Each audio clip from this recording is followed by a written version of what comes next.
En matière de lutte contre les infections nosocomiales, le nettoyage et la désinfection des locaux hospitaliers représentent une des ressources importantes mises à la disposition des professionnels de santé.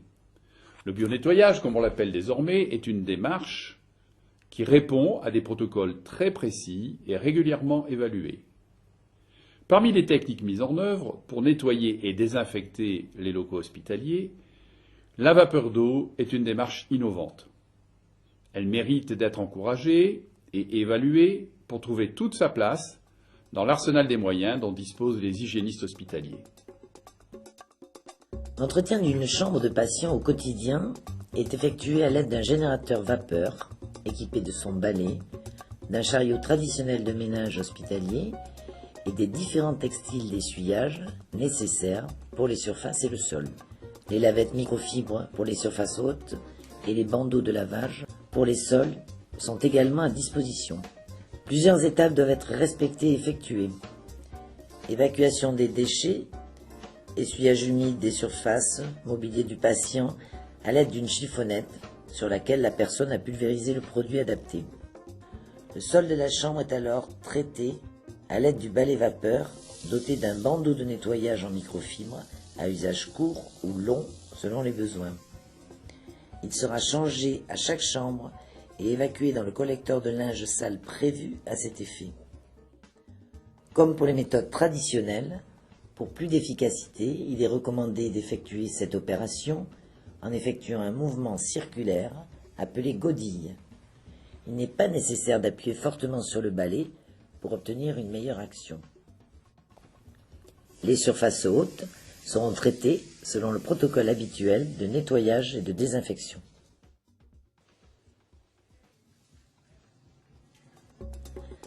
Après chaque départ de patient, l'entretien approfondi d'une chambre est effectué à l'aide d'un chariot de ménage hospitalier comprenant les divers accessoires, d'un générateur vapeur équipé d'un système d'aspiration, d'un balai vapeur, des lavettes microfibres pour les surfaces hautes et les bandeaux de lavage pour les sols. L'entretien des murs est réalisé à l'aide du balai générateur de vapeur. La totalité de la surface murale doit être passée à la vapeur. Les sanitaires font l'objet de gestes toujours minutieux, encadrés de pratiques rigoureuses. Cette technique injecte de la vapeur sur la surface traitée et un système d'aspiration récupère le produit de cette injection avec les salissures. La combinaison de la vapeur et d'un détergent associé à l'aspiration du procédé garantit une élimination quasi totale du biofilm bactérien contenu sur les surfaces à nettoyer.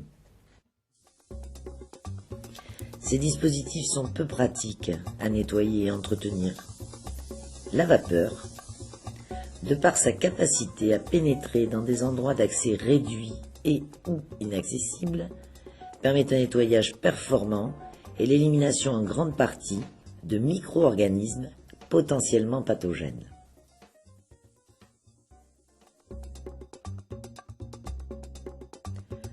Le bloc opératoire est un secteur où le maintien de la propreté doit être l'objectif poursuivi par tous les professionnels.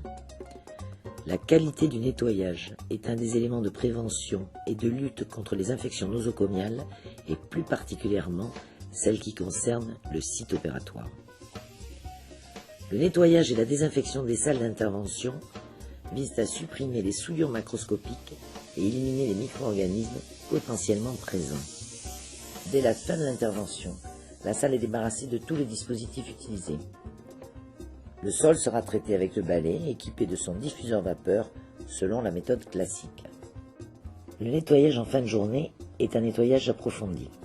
Le principe à respecter est d'aller du plus propre au plus sale et du haut vers le bas. L'opérateur doit insister tout particulièrement à l'aide des accessoires diffusant la vapeur sur la table d'intervention qui comporte des zones difficiles d'accès. Toutes les surfaces sont traitées à la vapeur. Un passage minutieux est réalisé sur tout le mobilier de la salle d'intervention. Murs, portes, mobilier et équipements de la salle d'intervention sont nettoyés, désinfectés par un passage minutieux à la vapeur, à l'aide des accessoires adaptés est prévu pour exécuter ces opérations. Les surfaces des murs et celles des portes seront traitées et passées à la vapeur. Les principes restent identiques, aller du plus propre au plus sale et du haut vers le bas. Toutes les surfaces verticales et horizontales sont passées à la vapeur. L'opérateur respecte le principe du haut vers le bas et procède de la même manière que pour des locaux traditionnels. Au cours de la dernière séquence, le sol sera nettoyé et désinfecté à l'aide du balai équipé de son diffuseur vapeur et du système d'aspiration du liquide produit par la manipulation. Comme précédemment, le nettoyage est effectué à l'aide d'un générateur vapeur équipé d'une aspiration, d'un balai vapeur muni d'un double système qui applique la vapeur sur le sol et qui ensuite aspire le liquide souillé. La salle d'intervention sera ensuite aménagée de tout son mobilier et des équipements nécessaires à l'activité chirurgicale. Bien qu'il n'existe pas à ce jour de données épidémiologiques sur des infections acquises au cours de transports sanitaires, le nettoyage et la désinfection de ces véhicules apparaît comme indispensable afin de prévenir ce type de complications. Le véhicule est entièrement débarrassé des équipements mobiles avant de débuter les séquences de nettoyage. Ce nettoyage n'est pas facilité par le manque de place, la présence indispensable de nombreux équipements. Néanmoins, toutes les surfaces verticales et horizontales sont passées à la vapeur. L'opérateur respecte le principe du haut vers le bas et procède de la même manière que pour des locaux traditionnels. La méthode vapeur, de par sa capacité à atteindre des endroits difficiles d'accès, permet un nettoyage performant et l'élimination de micro-organismes potentiellement présents. Le matelas coquille sera nettoyé et désinfecté par un passage à la vapeur. La cabine de pilotage est également traitée avec une attention particulière sur les parties en contact avec les équipes d'intervention. Le véhicule sera rééquipé avec l'ensemble du matériel préalablement nettoyé et désinfecté. Les incubateurs de néonatologie sont des dispositifs médicaux fragiles et complexes. Ils ont été impliqués de façon certaine à plusieurs reprises dans la survenue d'infections nosocomiales, souvent épidémiques, où ils jouaient le rôle de vecteurs ou de réservoirs de micro-organismes. Un entretien soigneux est donc requis, et depuis de nombreuses années, c'est un sujet qui préoccupe les équipes d'hygiène hospitalière et de néonatologie. L'entretien des incubateurs reste exclusivement manuel et malgré les progrès enregistrés dans la conception de ces appareils, cette opération reste compliquée et il persiste des zones difficilement accessibles lors du nettoyage et de la désinfection, les joints, les interstices, les charnières. L'entretien classique repose sur l'utilisation de détergents et de désinfectants chimiques qui doivent être à la fois efficaces sur les micro-organismes mais aussi dépourvus de toxicité, notamment respiratoire, afin de n'induire aucun effet toxique ou allergique chez l'enfant qui sera placé dans l'incubateur désinfecté.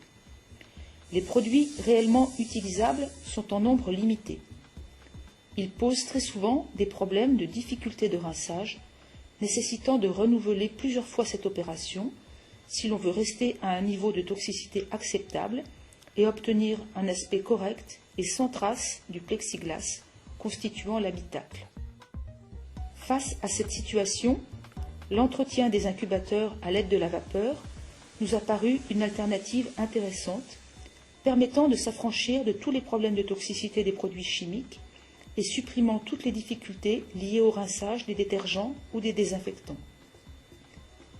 Les premiers essais réalisés nous ont confirmé que l'entretien des incubateurs à l'aide de l'appareil vapeur apparaît ergonomique pour le personnel en charge de ce travail. Il est facile d'éviter les parties électriques et de respecter une démarche logique en matière d'hygiène grâce aux accessoires qui sont bien adaptés à l'entretien des différentes parties de l'incubateur. La détergence de la vapeur élimine de façon très efficace les salissures qui se sont déposées au cours de l'utilisation de l'incubateur. La vapeur sous pression atteint les zones inaccessibles au nettoyage manuel classique et déloge les salissures dans les joints et les interstices d'une façon que nous n'avions jamais observée avec la méthode d'entretien classique.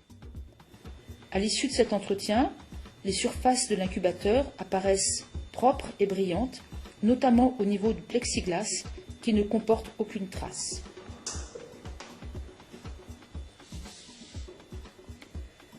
Ces premiers résultats nous apparaissent très encourageants et nous incitent à continuer dans cette direction pour objectiver la qualité de la désinfection obtenue et suivre au long cours les incubateurs afin de s'assurer qu'aucune dégradation de leurs matériaux n'est due à la vapeur.